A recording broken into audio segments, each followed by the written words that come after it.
Thank you so much for being here. Tonight's a real treat for all of us.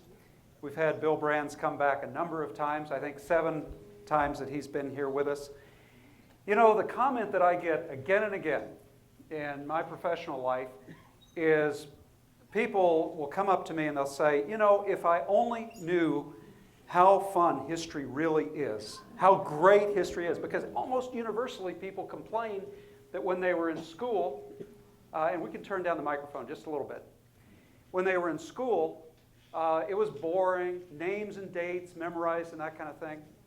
And then people get older and they realize what the stakes are and they really enjoy history. And why do they enjoy history? Because there are master historians who in essence are master storytellers. So the comment that I get again and again, bring Bill Brands back because he's one of those master storytellers. And so that's what we're doing tonight. We're bringing Bill back. He's developed, I think, 4 key audiences in our country as one of the leading biographers and historians of our day. He's developed an audience, of course, with pupils. Every one of these is going to start with a P. You'll see my theme here. He's developed an audience with pupils, students. He teaches at the University of Texas, Austin. He's a very sought-out professor, a professor in demand because of the way he teaches history and makes history come alive. We talk a lot about his teaching. His students are very fortunate. He also has developed an audience with the public, and he's done that by writing a number of books. Just to take a series of books that he's written about the presidents and famous founders. So for example, if you want to read about Benjamin Franklin, or if you want to read about Andrew Jackson, Theodore Roosevelt, if you want to read about Franklin Roosevelt, Woodrow Wilson, turn to Bill Brands. You're going to get the best story about these presidents and about Franklin. He's also written, though, books about our politics, liberals and conservatives. He's written books about our economy with great insight. So he's developed a great following with the public. He's also cultivated an audience with, here's the 3rd P, the presidents of the United States. Yes, this man, your speaker tonight, has been invited to the White House. He's briefed President George W. Bush, and he's had 2 dinners with President Obama, and he's offered some very interesting answers. I got to be a little bit of an interloper by hearing some of the stories from the Obama White House. So he's developed that. And then the 4th P that he has developed is with poets. Yes, with poets. And if you'll indulge me. Yes, poets. If you go onto H.W. Brands' website, it's hwbrands.com, you're going to see haiku. And some of it's actually quite interesting. And if you want, you can even follow the haiku on Twitter. So you're going to have a whole bunch of new Twitter accounts here. Let me read for you just a couple of these so you get a flavor. About the Great Awakening, Bill said this: new lights and new hearts, new preachers from new pulpits, awaken the world. Not bad haiku.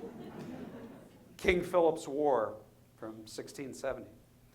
Terror in the night, blood and slaughter in the day, horror on the land. Not bad. But my favorite is about Columbus. The white ships appear, the bearded ones come ashore. Who the hell are they?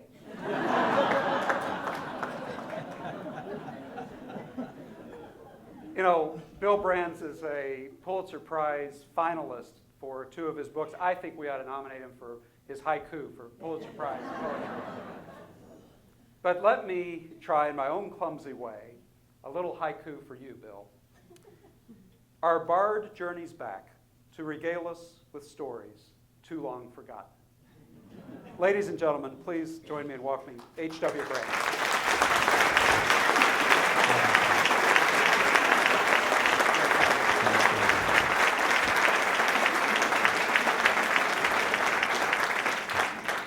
Well, I'm delighted to be back in Grand Rapids and at the Ford Museum and with the Hauenstein Center. And one of the reasons I enjoy coming back so much is the gleef is always so flattering when I get here. I think I owe it to myself and maybe to you to explain how the haikus came about. I've been teaching American history for, I guess 30 years now. And over the course of that time, I present my students, they have to write papers for me. They write a lot for me. And so I give them tips on how to configure their papers the most effective way. I tell them it's critical for any writer to figure out who the audience is and what the expectations of the audience is. And so I say that if you're writing, if you're writing a novel, audiences expect one thing. If you're writing a seminar paper in history, audiences expect something else. And I give them a template for writing an effective research paper. The model is an academic article. And I say that this article ought to be about 7,000 words or so. And it ought to have an introduction that's maybe 400 words long. And you ought to break it up into a certain number of sections, so make it easier to digest. And so you can organize your thoughts more effectively. And I tell them that I'm not going to actually require you to follow this template. I'm going to encourage you to do so. I will tell you that in the past, students who have used this template have tended to write better papers than those who don't. And it has a lot to do with the expectations. When you're reading a certain kind of paper, you expect to see certain things in certain places. But I always would say that, if you think that you want to do it your own way, if your genius is such that it cannot be confined to this kind of model, then go ahead. Say, it's my belief that you can write, for example, any historical subject at any length. You can write the history of the world at 800 words or 8 million words. It's just a matter of, the level of detail and what you expect to get in there. And so and as a throwaway line, for years I would say, if you want to write your history paper in the form of a haiku, go ahead. And it was just a throwaway line until about 3 or 4 years ago. One of my students said, well, Professor Brands, have you ever tried writing it as haiku? And I said, well, no, I hadn't. I really, but then I thought about it. I thought, yeah, well, okay. Well, why not? And it was just about this time, I don't know how many of you use Twitter, but for those who don't, it's this form of very quick, short messages. And you limit yourself to 140 characters. And so I thought, I have been, the writer in me wants to reach out to audiences and broader audiences. And one hesitates to guess the ages of people, but I look out in the audience this evening. And I'm trying to think if I'm going to have a reading audience 20 years from now, 30 years from now, I'm going to have to find some younger people than are occupying some of the seats here. So, we writers, we take our message to where the readers are. And Twitter is a way young people communicate. And it just so happens that the 140 characters is sufficient that you can pretty easily get a haiku in there. It's the 17 syllables of a haiku, 5 syllables, 7 syllables, 5 syllables. So I thought, why not combine these two? So I thought, well, this will be fun, just do it as a lark. So I started writing American history at the beginning. And the first installment was about the migrations from Asia to North America. And it's been going on. It's fun when I have just a spare moment when I'm on a plane. I just think, okay, so what can I write about the Great Awakening? What I can do this. So anyhow, it's taken on kind of a life of its own. Now, I realize I'm digressing here, and I'll get back to the subject. But I was talking with my editor at Random House in New York last fall. And I told her I was doing this. She said, that's really interesting, because she's looking for stuff to publish. And I thought, maybe, and I was just thinking out loud at this point, I said, well, I've been thinking about adding illustrations to this. And so doing a sort of a picture book, maybe for young adults or something like this, but instead of having just I hesitate to say the dumbed-down captions you get in picture book, how about adding a little bit of a literary touch to this? And the captions would be these haiku. So I had maybe the first 20 installments of the haiku, and I found illustrations for this. And so I started putting together this combination picture book, haiku book. And I liked doing it at first. But then I decided, there's something about the pictures that tends to detract from, I would say actually overwhelm the words. Because if you see something, then when you try to sort of paint the picture with the words, you've either inserted a kind of redundancy if they go together, or a contradiction if they don't. So I gave up the pictures, and it's just going to be haiku all the way. Anyhow, now, I have not yet gotten in my haiku history of the United States. I've gotten up to, I think, we're writing the Constitution. So I'll let you know how it turns out, or you can tune in and find out. But anyway, I haven't gotten up to Ulysses Grant, which is the topic of discussion tonight. Now, I'm going to tell you a little bit about why I wrote on Ulysses Grant, why I'm writing about Ulysses Grant. I was speaking at the reception before this about how I embark on this subject with a bit of trepidation, because I do not consider myself by any means to be an expert on the Civil War. And there are a lot of experts on the Civil War out there. And they come with knives, and the knives are sharpened. And they all have their opinions, and they all have not just opinions. Opinions are easy to deal with. They all have lots of facts. And, the facts are harder to deny. The opinions you can object to. And I don't pretend to be a military historian. And I know that there are people with strong opinions and lots of facts about Ulysses Grant, Robert E. Lee, William Sherman. You pick your favorite Civil War general and your battle and your campaign. And there are going to be people out there, probably people in the audience tonight, who know a lot more about this subject than I do. So, we launch into these new fields, as I say, with a bit of hesitation. But it's what makes it all interesting. It's why, I do this stuff. It can't be any worse than when I launched into the field of Texas history. I wrote a book about Texas history. I'm not a Texan. In Texas, I don't know what the rule is in Michigan, but in Texas, every 7th grader in the state takes this Texas history class. And it inculcates in the students those elements of Texas history and myth that are required for anybody who pretends to be a Texan. And I wasn't in Texas in the 7th grade, and so there's a lot of stuff that is just common knowledge that I don't have. Now, I have to think that I bring something to the study of Texas history that they don't have. I got to bring something.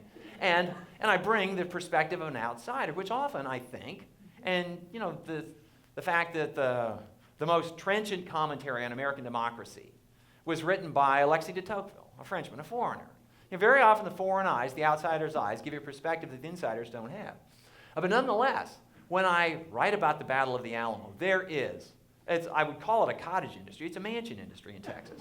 There are people who know everything about the Battle of the Alamo, including, there are a lot of 7th graders who know more about the Battle of the Alamo than I do. And so I would be, talking to audiences, and they would ask me things, and I'd try to, I didn't know what they were talking about, and I would, try to retreat. And, in fact, there was one time when I was giving a lecture to 7th graders. How hard can it be to lecture to 7th graders? Okay, and so the teachers who brought the 7th graders in said, well, would it be okay if they asked questions? Of course, I'm a teacher. This is what we do. We answer questions. I didn't realize that she had made the assignment to be a version of Stump the Chump, where you got to come up with a question that the professor can't answer. So, but I figured, they're 7th graders. What do they know? So I gave my 20-minute talk, and I'll be happy to take your questions. First question, Professor Brands. Now, one of the charming things about 7th graders is their utter lack of perspective, on what's important and what's not. When you've been in the business for a while, as a historian, I have an idea that there's certain things that are important, big issues, big questions, and other things that might be interesting, but they're historical trivia. But with 7th graders, there is none of that kind of perspective. And if you know this and you don't know that, well, you're an idiot, So anyhow, first question, Professor Brands, what was Sam Houston's middle name? What are you going to do? All right, well, I'll tell you what you do. You think fast. You put on your professor's face. Okay, now how can I do this? Now, those of us who are in the teaching business, we have what we like to think of as these teaching moments. When you've got your students' attention. Oh, I had their attention. They were waiting to see what I was going to say. They thought they had me. No, I wasn't going to retreat. I was going to say, well, This is a very interesting question. First of all, I had no idea what Sam Houston's middle name. I was pretty sure that Sam Houston did not have a middle name. But those of you who are versed in philosophy know it's kind of hard to prove a negative. There's nothing that says Sam Houston never wrote an affidavit and signed it says I have no middle name. So I would have to infer this from something else. But I didn't want to do that. I realized that would be considered, sort of a weasel answer and utterly unsatisfactory. So I thought fast. And I said, and I did know that Sam Houston had run away from home at the age of, and this is where you have to bring your audience in, at the age of, why, about the same age you all. And how old are you? Working for time here. And he ran off to live with the Cherokees because he didn't like his mother was asking him to do stuff he didn't want to do. So he ran off. And I said, and I knew this, the wheels are spinning. And I knew that the Cherokees had given him a Cherokee name that translates to raven. And so I said, I suppose we could say that Sam Houston's middle name was Raven. They were kind of skeptical. They were like you. They're not sure, I'm not going to buy that or not. So I thought a little bit more. I said, okay. Well then, when Sam Houston came to Texas, which he did in 1832, he was required by Mexican law, Texas was part of Mexico at the time, he was required by Mexican law to convert to Catholicism. That was part of the deal. If you come to Mexico, Texas, you have to be baptized in the Roman Catholic Church. And the typical practice was to take on a saint's name. Now, I did remember seeing in my research for the Texas book, something that was signed, was a contract that was signed, Sam Pablo Houston, because he had taken the saint's name, Paul. And so I said, yeah, so I guess we could say that Pablo was his middle name. And I said, you know what? I think that ends the question period. Thank you very much. Okay. Well, aside from the wonderful work that Gleaves is doing at the Hauenstein Center, one of the reasons that I really like to come to Grand Rapids at the Hauenstein Center is Gleaves gives me an opportunity to try out ideas on audiences just like you. I've been working on Ulysses Grant for, I guess, 3 or 4 years now. The book is not finished. The book will be published, if all goes well, about a year from now. So there's still work to be done, but I haven't figured everything out, and I haven't figured out answers to some sort of basic questions of motivation. I've got the facts all lined up, but what one makes of the facts is another matter.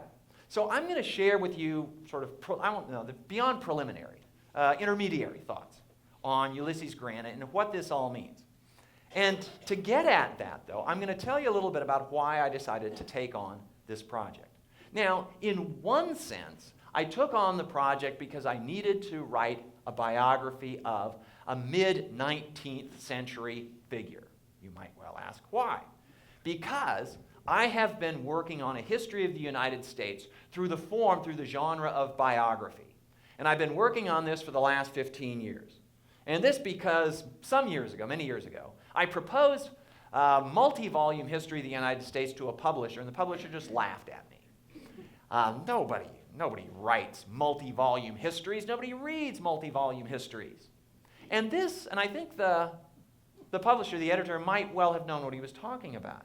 Because, well, in my experience, when I talk to audiences, if I say that I'm working on a history of this or that, as soon as the word history comes out of my mouth, there is very often this faraway look that enters the eyes as the listeners recall that course they had in high school where they can't remember much about the material, but they knew it had something to do with matching events in column A with dates in column B. And the teacher's last name, they can't remember the teacher's last name, but the teacher's first name was Coach. And so, this is something that I've got to work against. So I decided that even though I couldn't write a history of the United States in 6 volumes, well, at least not and call it that, what I could write was a series of connected biographies. Because people, when I talk to people, I say, I'm working on the life of Ulysses Grant. I'm working on the life of Andrew Jackson. Oh, Andrew Jackson's a character? Yeah, okay. Not a history. Get the word history out of there. History has these negative connotations. But lives, people like to read about people's lives. This is like, what's the celebrity TV station, E or something like that, where, we gossip about the rich and famous. Well, that's sort of what we do in the biography trade. And we do more than gossip, but we get into people's lives, and we tell you all about them. I'll tell you, my students, the lecture they like best of all when I talk about this is the love lives of Franklin and Eleanor Roosevelt. And I often don't finish by the time the bell rings. I got to kick them out of there. Well, so is she really? Anyhow. Anyhow, I've been working on this series, and I had written volume 1 in the series is Benjamin Franklin. Volume 2 in the series is Andrew Jackson. And they're chosen so that they're these big figures that can carry the story forward. My biographies are lives and times. And there's an overlap between the characters. So Benjamin Franklin dies in 1790. Andrew Jackson was born in 1767. He's becoming an adult by the time Benjamin Franklin leaves the scene. Andrew Jackson dies in 1845. And that's volume 2 in the series. I had written volume 4 in the series. This was Theodore Roosevelt, who graduates from college in 1880. So I've got this gap to cover between 1845 and 1880. And this gap is a big gap. It's an important gap in American history. It includes the Civil War and Reconstruction, among other things. So who am I going to use? Who am I going to choose? Well, I suppose one could choose Abraham Lincoln, who would be an obvious one. But while I was thinking about this was, you may or may not be aware, you probably remember, maybe you don't, that 2009 was the bicentennial of Abraham Lincoln's birth. And every third historian and biographer in the United States had a Lincoln book that came out. So the market was rather crowded. Besides, I won't say that Lincoln is overdone. I mean, a great figure, an important figure, and a story that's worth telling is worth retelling. But for my purposes, he doesn't suffice because he dies. He's killed in 1865. So it doesn't allow me to get the coverage that I need. So I decided to look at Ulysses Grant. And I didn't choose him primarily because he was a general and a president. Actually, my first choice for a general was not Ulysses Grant, it was William Sherman. And I was thinking about this. In fact, I had just written about Andrew Jackson when I was thinking about who I might do to cover the Civil War era. And I was on a book tour promoting the Andrew Jackson book. These book tours are airport, hotel, bookstore, hotel, airport, bookstore, and so on. And after a while, you kind of lose track of where you are. And I was talking to an audience trying to figure out, okay, so who should my coverage of the Civil War? Who should be the sequel to Andrew Jackson? And it was an audience that was... It was a very receptive audience. They were with me. They were listening, laughing at my jokes and doing all that stuff. And so then I started thinking out loud, so who's my next subject going to be?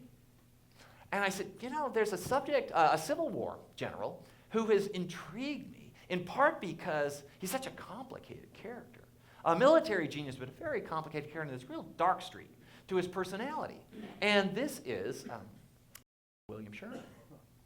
And as soon as I said William Sherman, the warmth in the room just vanished. And the temperature dropped 25 degrees in just seconds. And then I thought, wait a minute, where am I? Oh, I'm in Atlanta. Oh, bad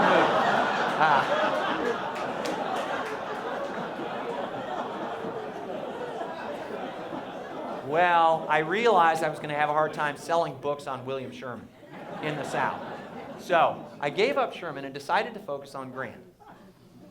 And I decided to look at Grant for a couple of reasons. And one of the reasons is related to my teaching. As a basic premise, I consider my writing to be an extension of my teaching. My readers are my classroom kind of writ large. And very often, the ideas that come out in my books are ideas that I've been trying on my students for a while. And the longer I teach, the more I have concluded that the fundamental questions of history are very few, but very basic. And one of the most basic questions, and this is a question I ask of my students every semester. In fact, one of the things I do at the very beginning of the semester, I tell them, this is going to be one of, or the, question on the final. So be prepared to answer it. And the question is, why is there war? War is probably the most common, except for sex maybe, it is the most ubiquitous human activity. There is no society that anybody's encountered that hasn't engaged in war in one form or another. Big societies have big wars, small societies sometimes have small wars, but everybody does it. And the question is, why? And from the perspective of American history, I pose to my students the question in this form. I say, why is it, how is it, that a peace-loving people, namely us, Americans, and I believe that Americans are sincerely desirous of peace. How is it that a peace-loving people has, over the course of the last 200 years, gone to war more often than any other country in the world? What's going on here? And I pose the question to my students. For my undergraduates are typically, the average age is about 20 or 21. And I look around the room, and at first I point my finger at young men like you, and I look at the young men in the audience, and I say, historically, you 20, 21-year-olds, are the soldiers of history. The average age of soldiers in history is probably about your age, maybe even a little bit younger. It's young men who go off to fight. And every generation this happens, and it goes back as far as we can tell in history. Why is this so? Why does this happen? And briefly, the young women in my classes, they get to feel they're off the hook, but not for long, because then I look at them and I say, why do you encourage them to go off to war? Because if you didn't get that bright look in your eye when they put on the uniform, if they didn't think that being a hero in war would allow them to come home and impress you, if you told them, I don't like soldiers, they wouldn't go off to war. So you're as complicit in this as they are. So my question again is, why? And I put it to them, why do you do it? Why, historically, do you, people of your age and generation, do what people of my age and generation tell you to do? It's people of my age who we make the decisions. Our country is going to go to war. But we don't go off and fight ourselves. We tell you to go off and fight. So what's going on here? Is it that people of my age are really good at pulling the wool over your eyes and getting you to do our dirty work? Is that it? Is it that we hold out the prospect that you can be a hero, you can be famous, you can be really cool, and that you find that attractive? Is it somehow a test of your manhood? What's going on here? Now, I tell the students that there is no one answer to this question.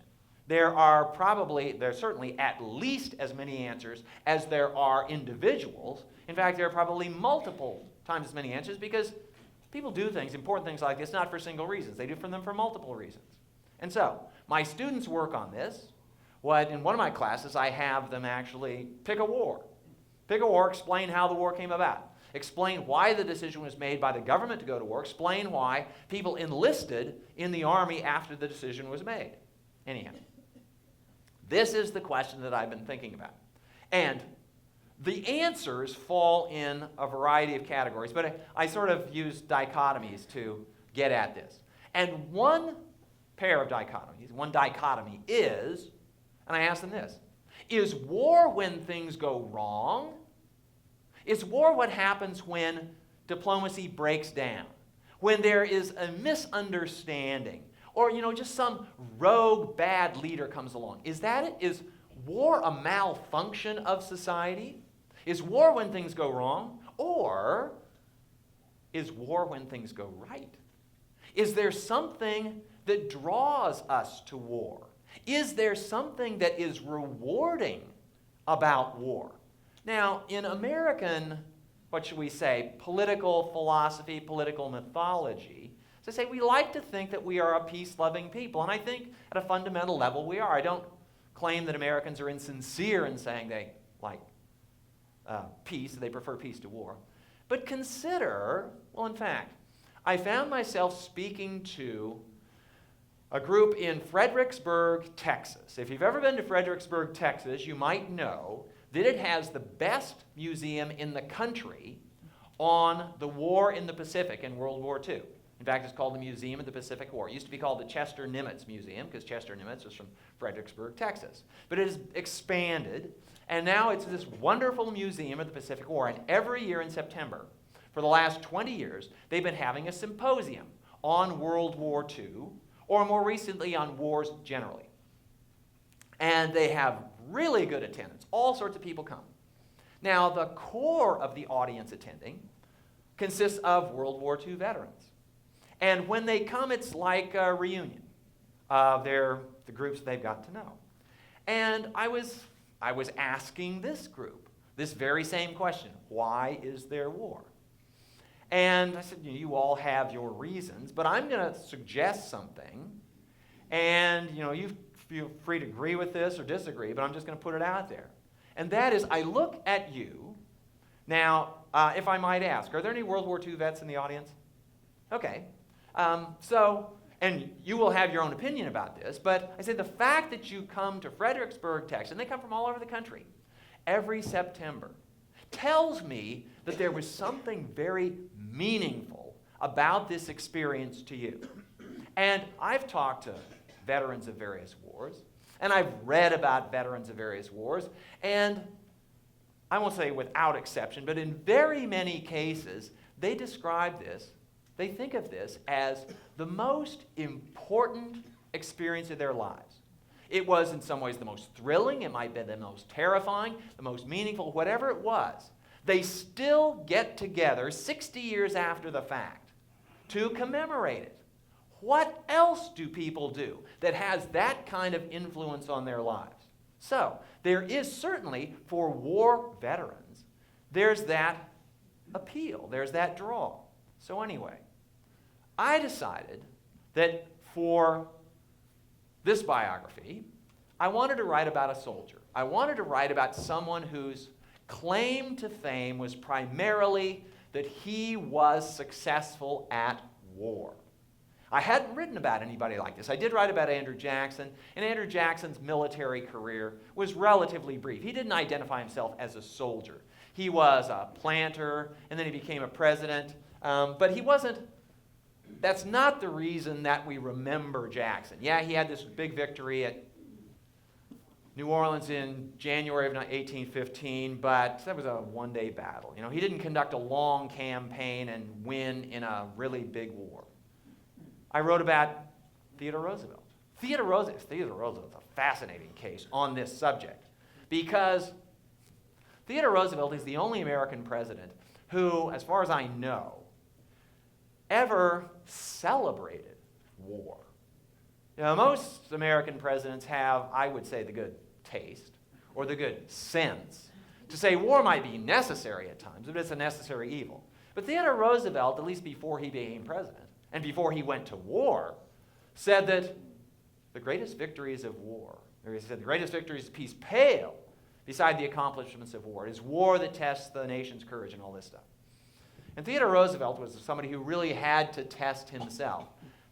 And Theodore Roosevelt, after he became president of the United States, still preferred to be called, and of course, as you probably know, once you're president of the United States, you, in most cases, are generally addressed as President Carter, President Clinton, as long as you live. But Roosevelt much preferred to be called Colonel Roosevelt. And he spoke about, and some of you may know, I don't know what this literary allusion is, I should know, but he always referred to his crowded hour. And any of you know what that allusion comes from? Some work of literature. Would you know which one it is? Very good, thank you. Thank you, Glees. See, Glees, Whitney, and the Hauenstein Center are the source of knowledge on all things presidential. I will refer you to Glees, yes. Okay. So, Theodore Roosevelt, the curious thing is Theodore Roosevelt's crowded hour lasted about an hour. The center of his military career was the charge up Kettle Hill on San Juan Heights in the Spanish-American War, and the battle lasted about an hour. He did perform gallantly, no question about that. And there were the casualty rate in his unit was quite high. And he survived, and he knew that he had the courage to do it. And that was enough. Okay, done that. Now let's go back and get elected governor of New York. Okay, but I wanted to focus on somebody who had been involved in a serious way with a really big war. And a war that brought out, well, the best and the worst, I guess, in American history. So, and I also needed a character who could carry the story forward through Reconstruction. So I came upon Ulysses Grant. And I decided to write about Ulysses Grant. And now I will share with you a moment that was, at the time, it wasn't particularly amusing. In retrospect, it sounds a little bit amusing. Lots of people have written about Ulysses Grant. So an obvious question for a book review editor, for example, or publisher is, so Brand, you got anything new on Ulysses Grant? Well, it so happened that I was having dinner about 3 months ago with Sam Tannenhouse. Sam Tannenhouse is the editor of the New York Times Book Review. And although it's not as fat as it used to be, it still remains probably the most important book review in the country. And if you can get a favorable front page review on the New York Times Book Review, then this is a real good deal. So I was sitting down next to Sam Tannenhouse at dinner. And he had come to Austin to talk about something or other, so we had dinner. And a friend of mine, a mutual friend, got us there. And so part of the idea was that I was going to be able to talk up my Ulysses Grant book. As it so happened, though, about 3 days earlier, I'd come down with a cold. And I had a heavy teaching schedule during those 3 days. So I had to lecture through this cold that was coming on. My throat was getting tighter. But I was going okay, and I had given my lecture that ended 15 minutes before we got together for dinner on another part of the UT campus. I got to dinner, and my voice utterly gave out. I couldn't even croak a syllable. So here I am with a chance to promote my book to the most influential book review editor in the country. And Tannenhouse turns to me and he says, so, here you're working on Ulysses Grant.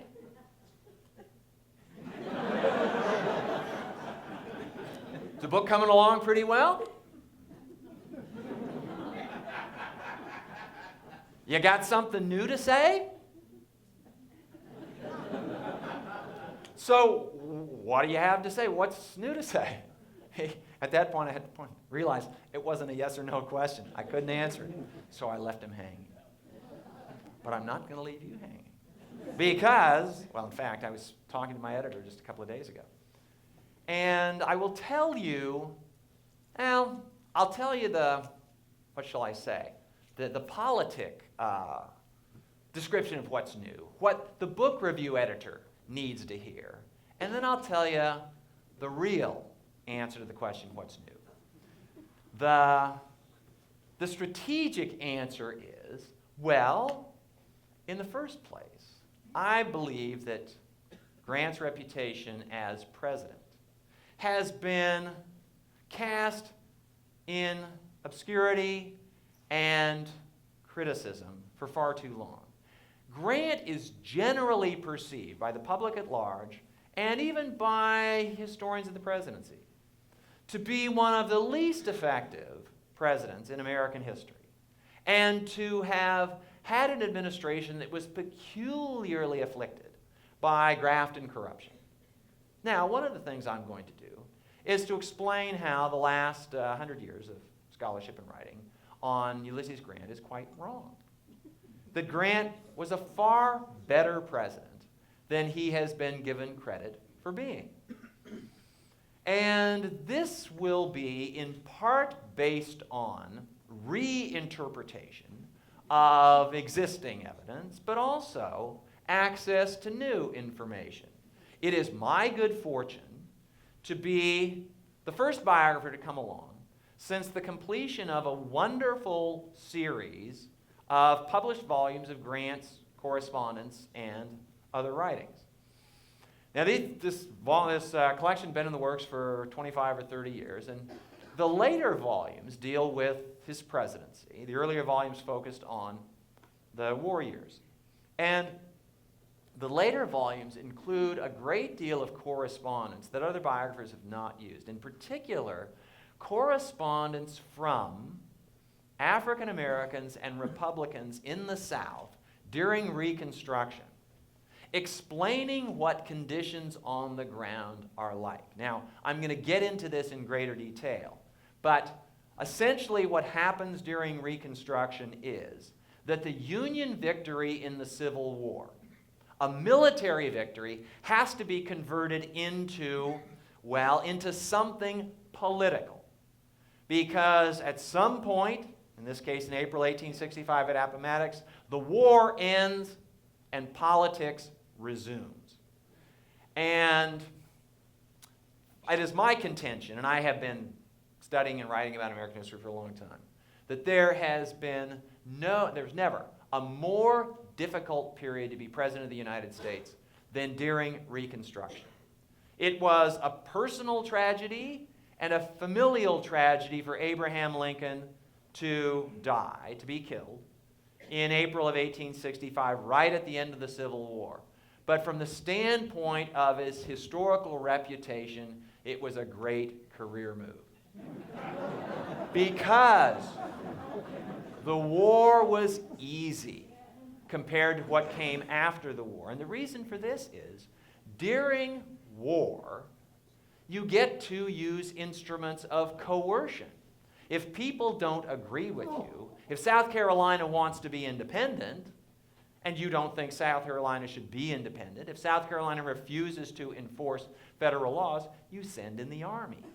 And it's painful, it's bloody, but it's simple, it's straightforward, and the conclusion on the battlefield can be quite clear-cut. We win, you lose. But when the war ends, then these questions shift from the arena of the military to the arena of politics. And politics is a lot more complicated. It's a lot harder than war.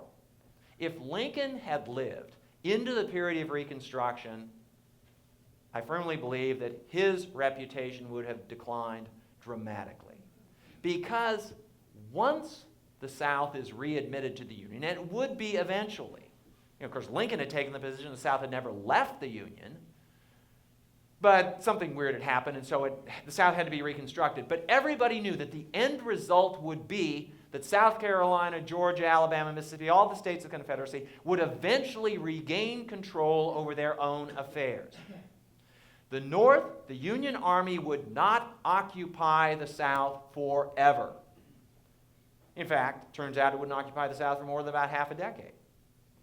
The American North would simply, we're not going to occupy the South. They wouldn't stand for it. And the South wouldn't stand for it either. And in a democracy, whether you like what the people choose or not, in a democracy, if they make a decision, if a majority of people votes this way, that's what they're going to get. Now, it's made more complicated by the fact that there is this Constitution, and our Constitution is based on the principle of majority rule, but minority rights. That's why we have a Bill of Rights. That's why there are various amendments that say what the government can and cannot do.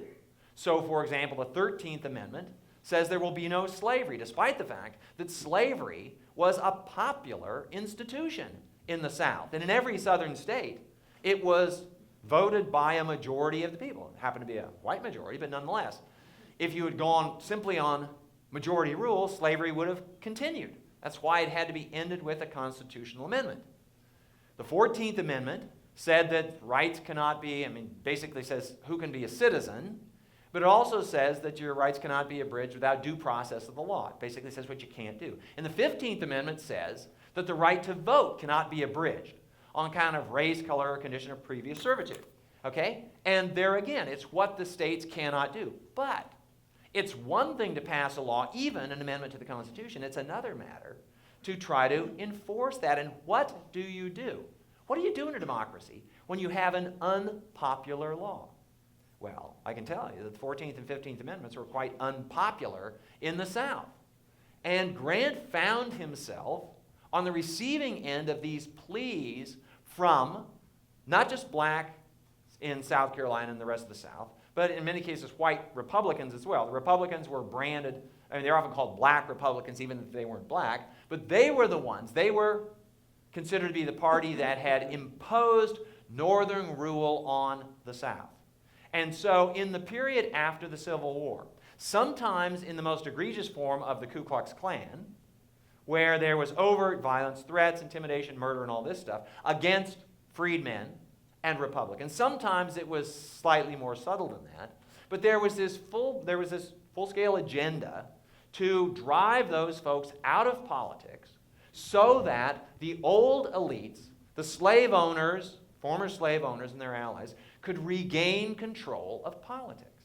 And the term that was used, certainly by Southerners, and it was adopted eventually even by historians in the North, the term for the recapture of control of Southern state politics by the white locals from the Northern Reconstructionists, the term was redemption. And the individuals who did it were called the redeemers. Well, if you start labeling things that way, you can tell, which side you're on here. Anyhow, Grant, and this is one of the fundamental points I make in the book, was that Ulysses Grant was the only president between Abraham Lincoln and Lyndon Johnson, the only president in that 100-year period who took civil rights at all seriously. And otherwise, presidents simply ignored civil rights, or in the case of Woodrow Wilson, were kind of retrograde on civil rights and imposed segregation. Wilson imposed segregation on the federal workforce. So, the thing that's going to make my Grant book different is, and at least in the answer to Sam Tannenhouse, I've been able to give the answer, was new information and this reassessment of Grant and his role as an American president. But that's not,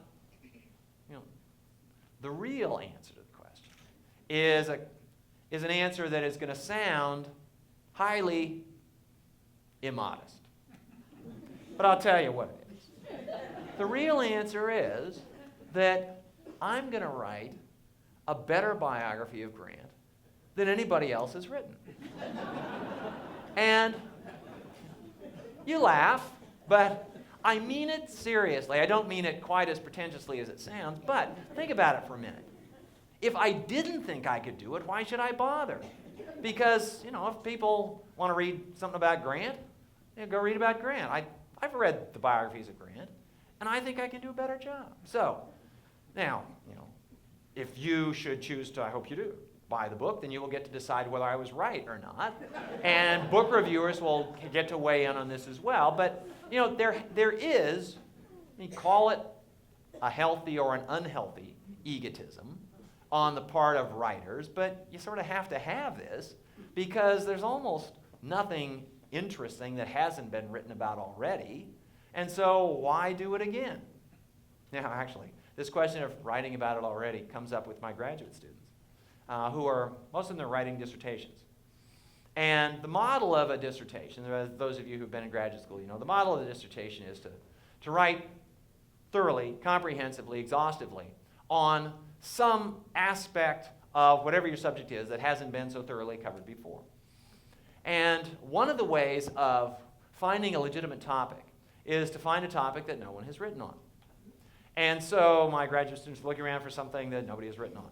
But I caution them against this. I say, no, you really don't want to do that. You don't want to write on something that nobody has written on because there's probably a reason nobody has written on that subject. And I refer them to a conversation that a friend of mine had, a historian, a military historian, who had written first couple of books on, rather esoteric subjects having to do with the Pacific War during World War II.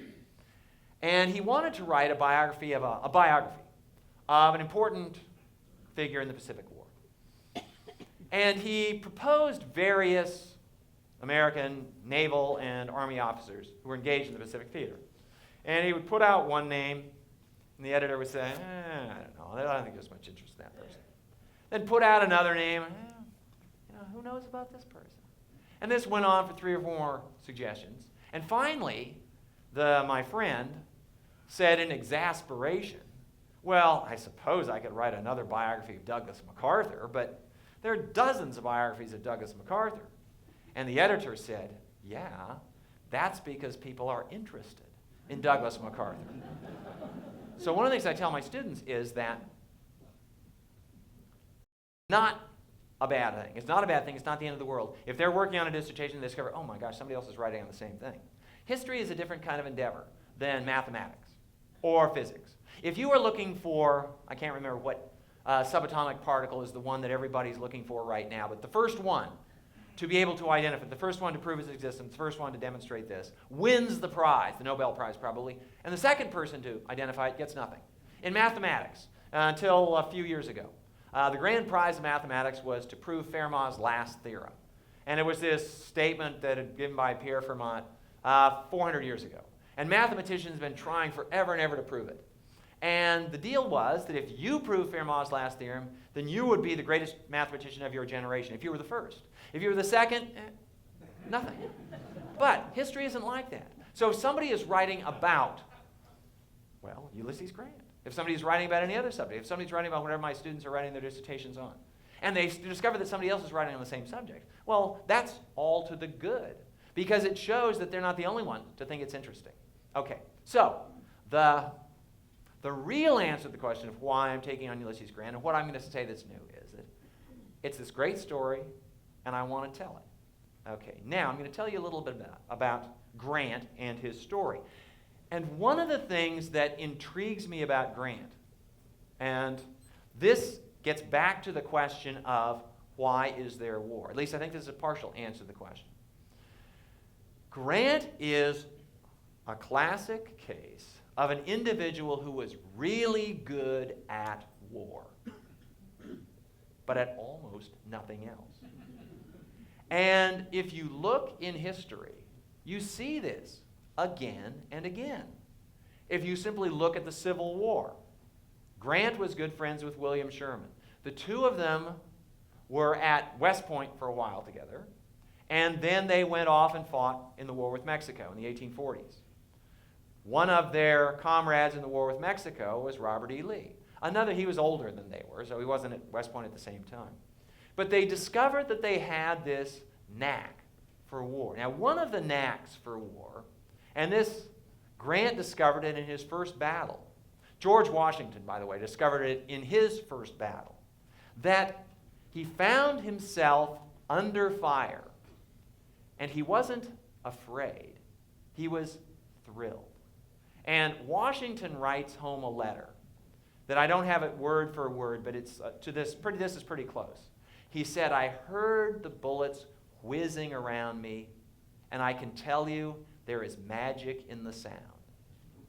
Now, if that's your response to being under fire, you know you've got a future in war. It's interesting that Grant writes almost the same thing after his first engagement. Now, I have no reason to think that he had read the Washington letter. Interestingly enough, Winston Churchill came under fire in the Boer War and had exactly the same response. So if you are a person who finds yourself under fire and you don't run away in fear, but instead you respond with an adrenaline rush and, wow, this is life as it's supposed to be lived, then you have the makings of a soldier. Now, of course, one of the things that has to happen is those bullets that are whizzing around you have to miss.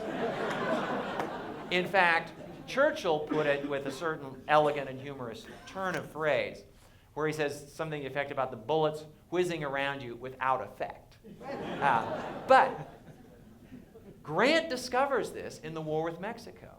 And he goes off, and this despite the fact, this is striking with Grant, and one of the things that is so charming about Grant is that he is quite candid about his evaluation of whether the wars are just or necessary or not.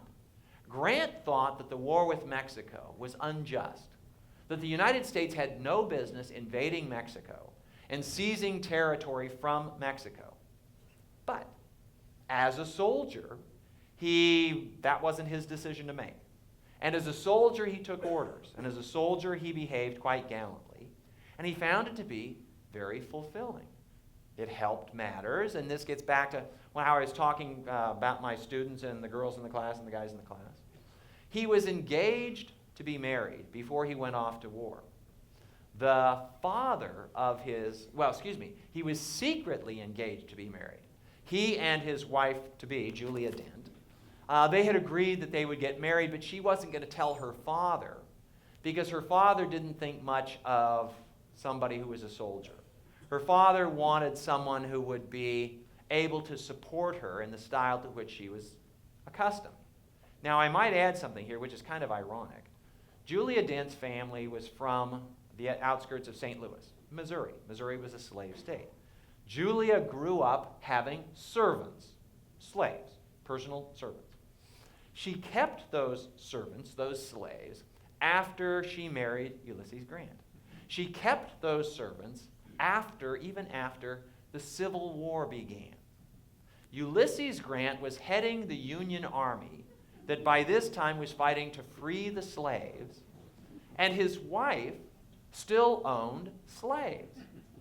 Now, this strikes us as curious, contradictory, but one of the joys of doing history is discovering how messy the world really was. This business of you could be fighting to free the slaves and your family still owns slaves, people didn't think much of that at all. You have this idea that the North was free territory after about the beginning of the 19th century. The slavery persisted in the South. Did you ever think what happened, though, when Southerners went on vacations into the North? And they traveled to the North. And if you were of a certain class, you would take your servants with you. Wealthy Northerners took their servants with them.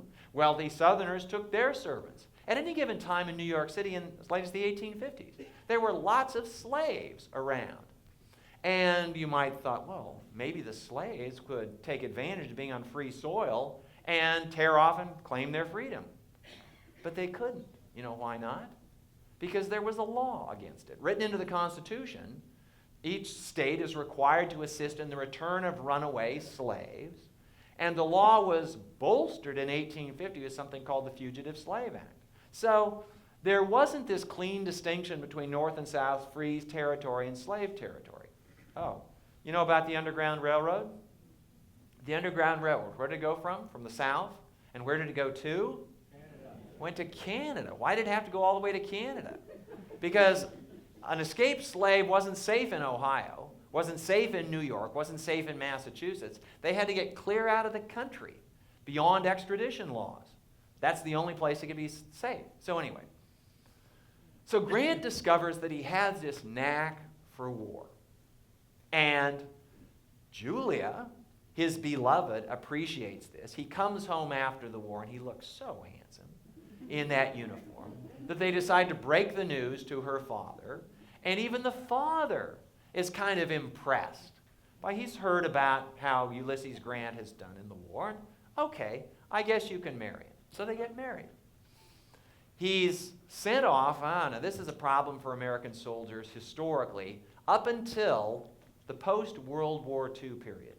The United States did pride itself on not having a standing army. That is, no peacetime army. The United States operated on the Cincinnatus principle, where the country goes to war, we gather our ordinary citizens, and they go fight. We win the war ends, we send them home. The army disappears. Americans liked this idea. Why? Well, in the first place, it was cheaper. You don't have to support an army when you don't need it. And secondly, it eliminates or it largely mitigates the risk of a military takeover of the government. If there's no military, how are you going to take over the government? And Americans who knew their history knew about Rome and Caesar marching on Rome and doing all this stuff to take over the civil government.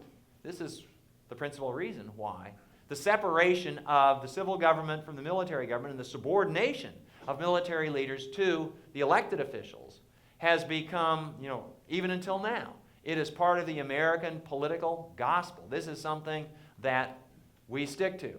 This, by the way, we're not today. in a couple of days, we're going to hit the 50th anniversary. No, wait, 50? 60.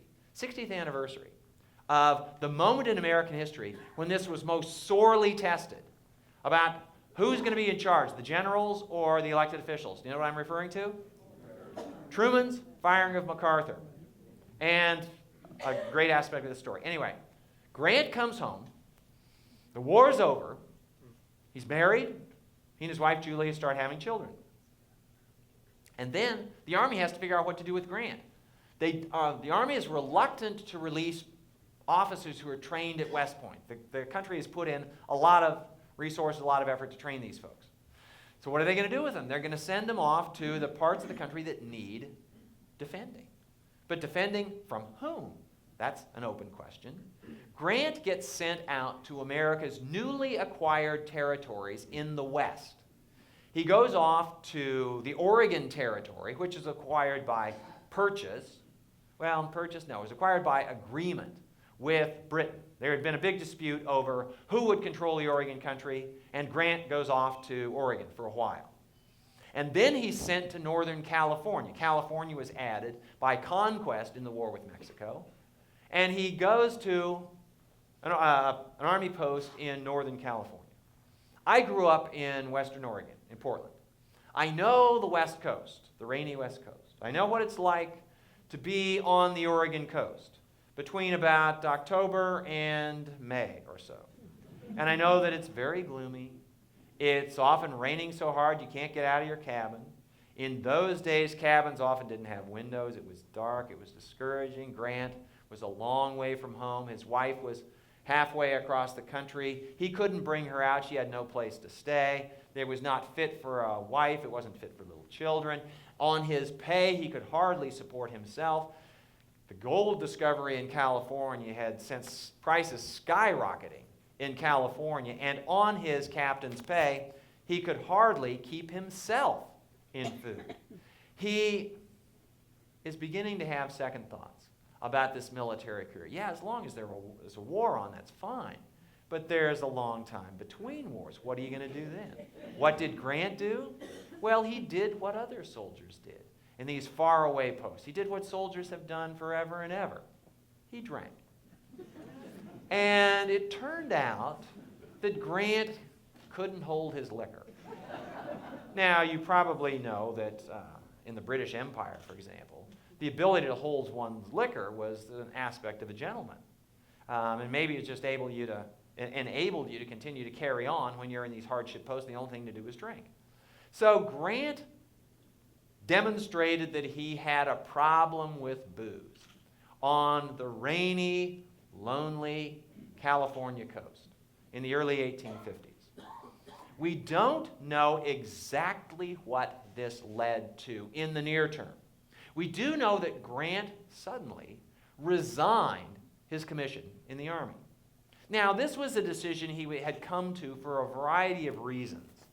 As I say, he was trying to figure out if he could support his family on his Army pay.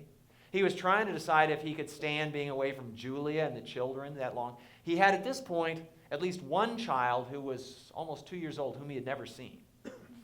And so he was having serious second thoughts about the military as a career.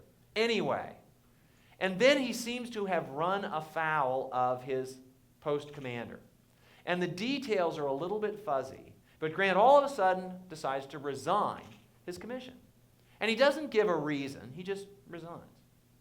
Grant's father gets wind of this. I haven't told you anything about Grant's relationship with his father.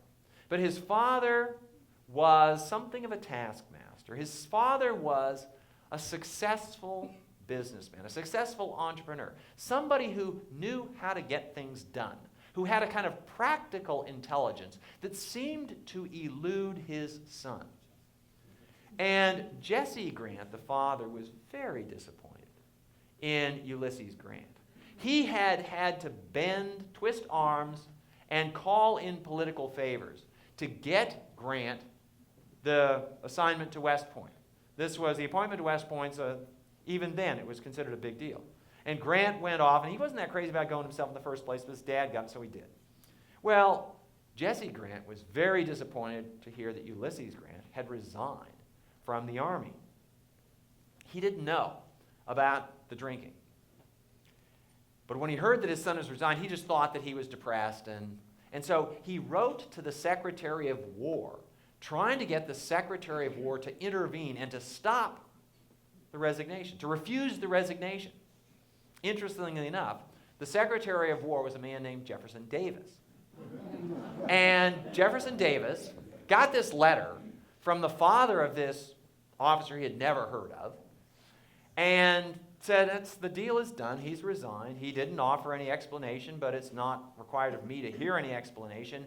His resignation's been accepted. That's that. One imagines what would have happened if he had known, what was going to happen. Anyway, so Grant leaves the army under a cloud. And the cloud is one of the things about the army officers in the faraway posts was they were great gossips. And so the word went around the War Department that the reason Grant left was that he was going to be kicked out for drinking on duty, which that part's a little bit unclear. Maybe it's true, maybe it's not. It's very clear that the drinking strongly influenced Grant's decision to leave. But there were other reasons for leaving anyway. But the result was Grant leaves the army and he thinks, good, I'm out. He has no idea that he will ever go back into the army. He's thinking, okay, I did my stint, and now I'm going to go off and do something else. And he doesn't really care at that point that his fellow officers, the ones who stay in, and the folks who are in positions of authority in Washington, have heard about this guy Grant, and he's a drinker. Okay. He goes off and he tries his hand first at farming. Turns out he's a lousy farmer. He tries his hand at business. He has no head for business. He can't make people pay when they owe him money. He's too much of a soft heart. He tries selling insurance. He's not a persuasive salesman. He runs into William Sherman. Sherman has had the same kind of experience during the 1850s, during the period between the wars.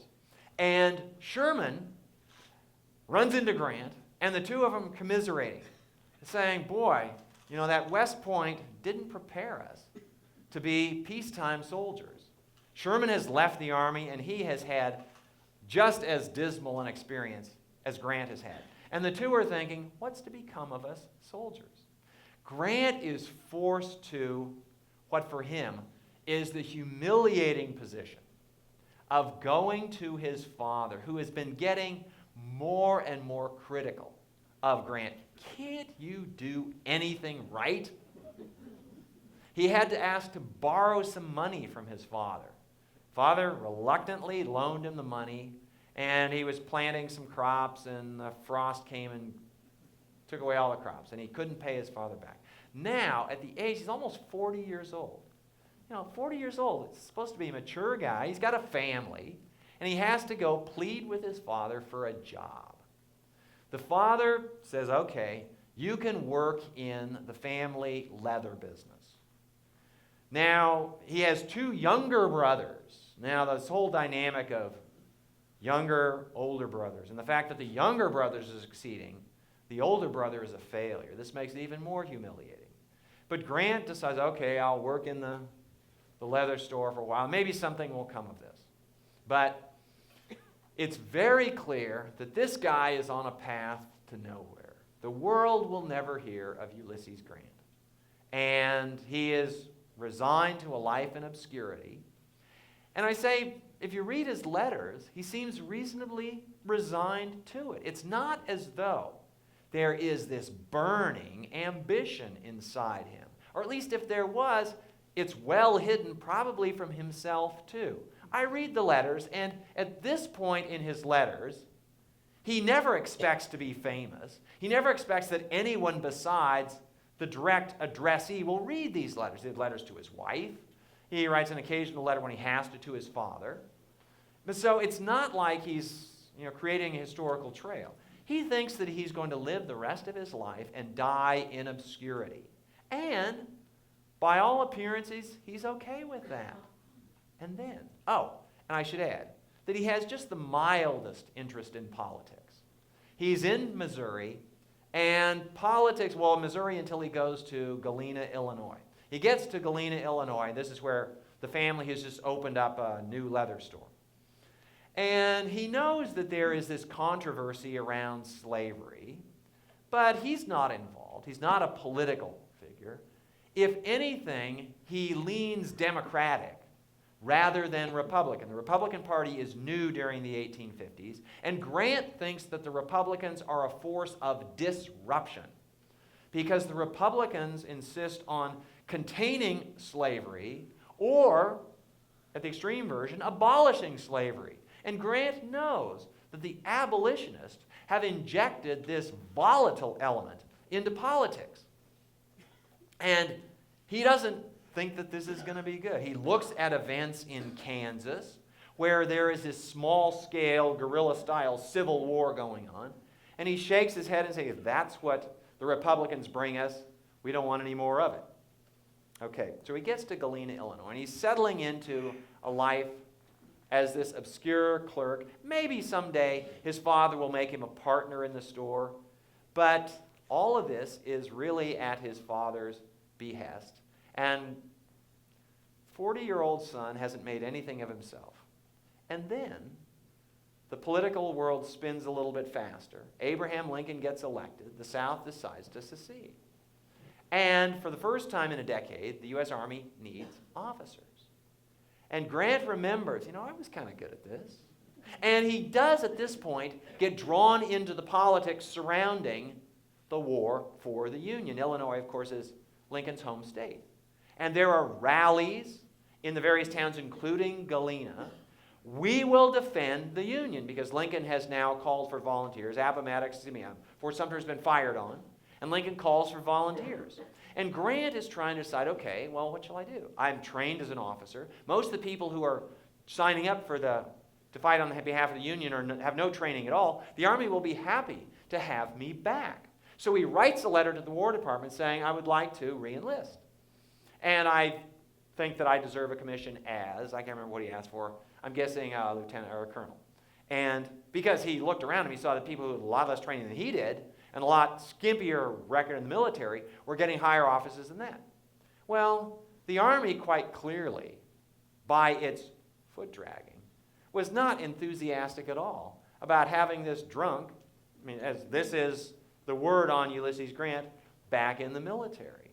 And so they reject his initial suggestion that he be brought back in, and he writes again, and this time his letter gets lost. Well, so it seems. Whether it really got lost or just got shelled, he doesn't hear anything from him. So he begins to organize the volunteers in Illinois. And then, and I might point out for those of you who, I'll remind you of your Civil War history. There was a strong belief on both northern and southern sides that this is going to be a quick war. The South believed that the North wouldn't fight. The North believed that the South couldn't fight well. And all it would take would be one battle, and it would be over. When Lincoln asked for the 75,000 volunteers, right after the firing on Fort Sumter, he asked for them to volunteer for 90 days. The assumption would be the war would be over in 90 days. That's all it's going to take. Well, the first big battle of the war occurs in July of 1861. This is the first battle of Bull Run, or Manassas. And it begins with, in the morning, it looks like it's a Union victory. And reporters and various observers of the battle, they flee to they run to the nearest telegraph office, and they wire back saying, big Union victory. But then the Confederates counterattack, and it turns out that it's a Confederate victory. Now, I had known that there was this confusion about who was going to win the battle. And I thought, well, okay, I understand why, if you're a newspaper reporter, you want to get the scoop. And you want to be the first to report that it was a Union victory. And how, if you report on first impression, you might get it wrong. I didn't really understand what the real motive behind trying to be the first one there was. Do you know what it was? Well, the Civil War marked the serious birth of speculation on Wall Street. especially speculation in war-related stocks, and even more especially, speculation in the American currency. Early in the war, the Union government was forced to, for the first time, issue paper dollars unbacked by gold or silver. You know what the term for these notes was? Greenbacks. And that's why greenback is still a nickname for the dollar. And there was great speculation in the greenback because the greenback essentially floated with respect to gold. And if you were a speculator and you learned that the Union was winning in a battle, well, the dollar would appreciate and you would make your bets accordingly. And so the first reports from the battlefield were not of reporters for newspapers.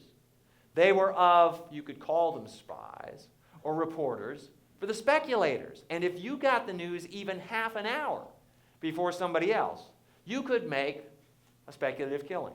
Anyway, after the Battle of Bull Run, it became apparent to both sides that this war was not going to be a 90-day affair, that the war was going to go on for a while. And the Army decides, you know what, we need all the help we can get. And so they decided that they would bring Ulysses Grant back into the U.S. Army. And Grant discovered that he had a gift for this military stuff. When he was in the Civil War, when he was in the war with Mexico, he was a senior officer. He simply took orders. He did discover that he wasn't afraid. He could get fired at, and he liked it. This was important. But he also discovered now, at the beginning of the Civil War, that he had, well, I'm going to go so far as to say, eventually he discovered he had a genius for war. And a genius here, I don't mean necessarily an IQ that's off the chart. A particular gift for the tasks that war requires. And I'm running a little bit out of time. Yeah, I'm running out of time.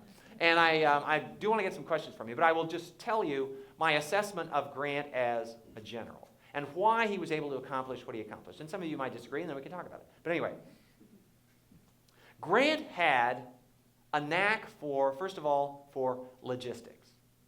One of the secrets of any military success is getting your resources, including your troops, where they need to be when they need to be there. And Grant was very good at this, partly because during the war with Mexico, he was assigned to the quartermaster's division. He actually should have been in the cavalry. He was a brilliant horseman, but his grades were really low at West Point.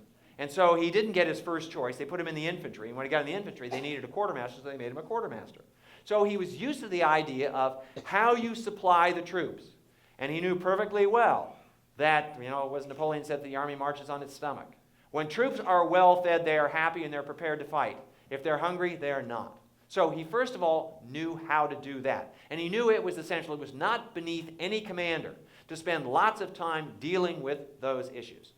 The second thing was that Grant had, and I don't know how to quantify this, but he had a kind of visual talent, a mentally visual talent for visualizing the battlefield. The biggest challenge for commanders during the Civil War was trying to figure out where the enemy was at any given time. Not only where the enemy was, where his own forces were. Remember, this is in the days before any kind of aerial reconnaissance. Well, there were, in fact, the beginnings of efforts to send up observation balloons, where if you can get even, you remember the first time you ever went up in an airplane? How you look down and all of a sudden things become clear, and you look at the city that you've been living in all this time, and oh, there it is. Well, commanders did not have that third-dimensional perspective. And so you had to be able to figure out, you could look at maps, you could look at the lay of the land, and you could try to see where everything was. Grant had an ability to visualize where the way the land lay, where his own forces were, and where the enemy forces were, or where the enemy forces must be if they were going to oppose him. And if they weren't where they were supposed to be, where they needed to be to oppose him, then he'd get what he wanted unopposed. So Grant had a knack for this. There was something else, and this came up. William Sherman, as I said, was one of Grant's friends. William Sherman knew that he was smarter than Grant. He knew that he was better versed than Grant in military history and tactics and all the stuff you could study. But he also acknowledged that Grant was a better general than he was. And he said, there's one thing about Grant. he does better than I do or anybody else does. And that is, he knows what he wants to do, and he is able to stick to that. He is able to focus on that and not be distracted by the other stuff that happens during a battle. Now, it's a truism of war that the best laid plans blow up as soon as the battle starts. Well, they did for other generals, but for Grant, he knew what he wanted to do, and he would not be deterred. He often almost ignored what the enemy was doing, because he knew if he did this, then he would accomplish what he wanted. And he was able to do it better than anybody else on the Union side, and I would argue better than anybody on the Confederate side either. But there was a last element to Grant's genius. And this gets back to the question of why is there war? And I'll stop with this and then I'll take some questions. And it's a trait of Grant that I don't know whether to admire or to be appalled by. And it comes down to this. Grant figured out before anybody else on the Union side did, for that matter, probably anybody else on the Confederate side did, how the Union would win the war. He realized that the Union had more resources than the Confederacy did. And the Union would win by wearing down the South. And what this required was the willingness in a Union commander to fight and fight and fight and lose men and lose men and lose men. Grant had the ability, and again, I don't know if this is something to admire or to be appalled by. He had the ability, the willingness, to make a military decision knowing that this decision would lead to the deaths of thousands of his men. Nobody in American military history until then had been able or willing to do this. Lincoln went through 4 or 5 generals before hitting on Grant. And some of those generals, George McClellan, Meade, Hooker, McDowell, they could prepare for a battle. McClellan was great at preparing for battle, and his soldiers loved him. But at the critical moment, he couldn't pull the trigger. He couldn't make that decision. He couldn't bring himself to the morally freighted decision of saying, you will die for this cause. Now, it's not you, and you will die, but of this group, a quarter of you are going to be dead by tomorrow morning. It's something that had never been asked of an American commander before. And Grant knew that that was the way the North would win the war. Grant is often compared unfavorably with Robert E. Lee. Robert E. Lee is seen as the general who was more brilliant, who was more daring, who did this sort of thing and that sort of thing, where Grant was plodding along. Well, in this respect, Lee benefits from the fact that, first of all, he wasn't expected to win. He had to do this kind of thing. He had the luxury of taking chances. Grant didn't have that luxury. Grant knew if you stick to what you're doing, you're going to win. Now, Grant, as I said, even though he was lukewarm about politics before the war, even though he didn't really care much about the slavery issue, by the middle of the war, by the time he became the Union commander, he was fully convinced that the Union must be preserved. And it was almost enough for him to put it in those terms. He had an interesting view on secession. He thought that the founding fathers, quite likely, would have been on the side of the secessionists in the 1860s. That, okay, he couldn't say for sure, but he didn't think that they believed that this union was forever and there was only a one-way door in. But he also said it's beside the point what the founders thought. And in fact, he said that even if secession were not admissible, what was going on in the South was not secession so much as revolution. And I might add that we've kind of lost half of the interpretation of what the South did. There were those in the South who contended that secession was perfectly legal and that's all that was going on. But there were others in the South who said, no, I don't think secession is legal. What we're engaged in here is not secession, but revolution. And even as staunch a Unionist as Andrew Jackson acknowledged the right of revolution. What's the right of revolution? The right of revolution is to, well, take the position that Thomas Jefferson did in the Declaration of Independence. That if a government no longer suits your needs and purposes, you have the right to overthrow it. But here's the thing. If you had the idea that secession was legal and okay, then you had to resent the fact that the North resisted secession by force, because they weren't supposed to do that. But if you planted your flag on the right of revolution, well, the right of revolution includes the fact that the revolution has to be fought. And your right of revolution will be upheld if you win. If you lose, you lose. And so Grant took that position. This is a revolution, and we will fight to hold the Union together. He also came around to the belief that emancipation was necessary. Now, this is one of those cases where I, as the author, or anybody who's reading this, or anybody who thinks about what you know about human motivation, is this a matter of Grant carefully thinking this through and saying, oh yeah, after long thought, I've decided that the Union must be preserved at all costs and that the slaves must be freed. Is that part of it?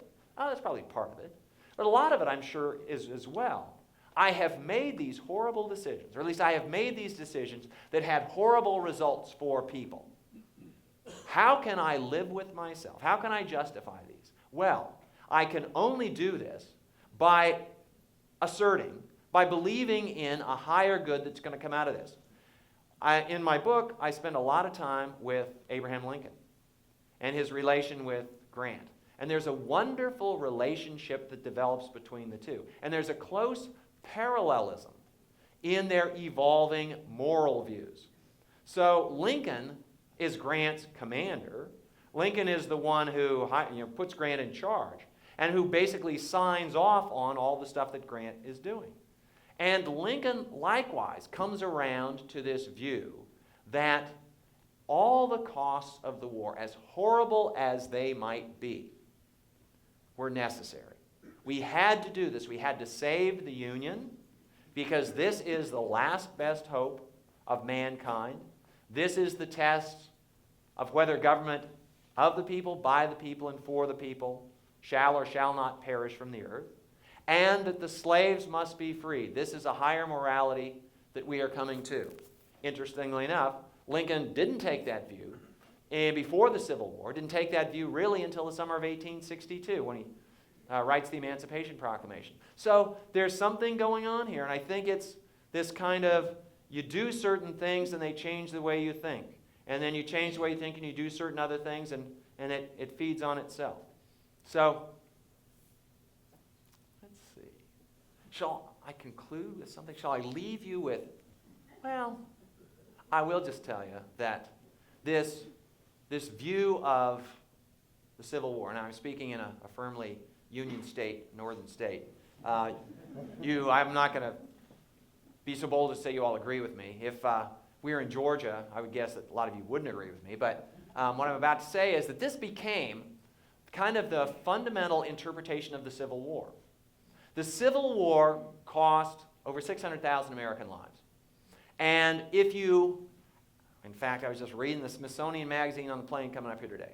And there's an article by a historian, respected historian on the Civil War, who contends that the Civil War was necessary. It was inevitable. It had to happen. Well, if you have been on the side, well, either side for that matter, if you have been engaged in an activity that kills more than 500,000 people, you have this huge incentive to say we had to do it. Because if you say somehow, we goofed, sorry, that's not going to wash. And so, you can, if you're a historian, and historians have taken this view for the longest time, that the Civil War was necessary. I don't know if it was or not. We can't roll back the tape on that one and play it again. But there's no question, if you look at somebody like Grant, he becomes convinced that it's necessary. And it's almost necessary that he become convinced of that to justify the, shall I say, joy he gets out of war. Joy would be putting it a little bit too strongly. There's no question, though, that the war years were the best years of his life. And he felt freer. He felt more fulfilled. He felt, this is what I was created to do. Now, if I had more time, I'd tell you more about Grant's presidency. In certain respects, it was a letdown. He wasn't gifted as a politician. He was gifted as a soldier. I'll just leave with one last observation, appropriate, I hope, to the Hauenstein Center. We Americans have this weakness for victorious generals. We make them president. And there is no observable connection between one's skill as a general and one's skill as a president. Sometimes we get lucky. Dwight Eisenhower was a very successful general and pretty good president. And Andrew Jackson was a successful general, and his presidency was okay. But what will we ever know about Zachary Taylor, William Henry Harrison? They died too soon. Ulysses Grant was a very well-meaning president. And he did, I think, as well as anyone could have done. But even after my rehabilitation of Grant, he's not going to be in the top 5. So don't hold your breath on that. Okay, I will stop there, and I'd be happy to take questions. I hope there are some questions. But thank you very much for listening.